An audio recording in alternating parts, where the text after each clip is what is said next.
மொழி என் உயிர் மொழி தமிழ் மொழி. மணி நெற்றி உமிழ் செங்கன் தடல் உரை சுடர் கடவுள் தந்த தமிழ்ங்கிறான். சிவபெருமானே பேசி தந்த தமிழடாங்கிறான். இறையனாரும் எம்பெருமான் முருகவேலும் அகத்தியரும் கட்டி காத்த தமிழ்ச்சங்கம்.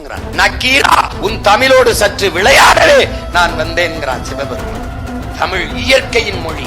ஆதியில் மனிதன் காடுகளில் வாழ்கிற போது எழுப்பிய ஒலியே பிறந்த மொழி. இங்கே ஆட்சிக்கு வந்தவன் தமிழனாக இருந்திருந்தால் அந்த நாளை உலக தாய்மொழி நாளாக அறிவிக்க வேண்டும் என்று போராடி பெற்றிருப்பான்.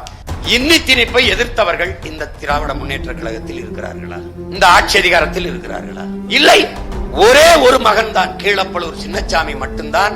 அதற்கும் காரணம் பேரறிஞர் அண்ணா என்கிற பெருந்தகை, நாம் நம்பி நேசித்த தலைவன் இந்த மொழி இந்தி திணிப்பு அதற்கு எதிரான போராட்டத்தில் இருந்து நழுவி விட்டாரே என்ற வழியில் தீயை குளித்தார். மற்ற எல்லாருமே தன்னிச்சையாக தாய்மொழி மீது பற்று கொண்டவர்கள். வரலாற்றை மறந்துவிட்ட இனம் சுடுகாட்டில் இறந்து கிடக்கிற பிணம்ங்கிற கோசிமி. வங்காளிகள் எதிர்த்து போராடியது உருதை எதிர்த்து.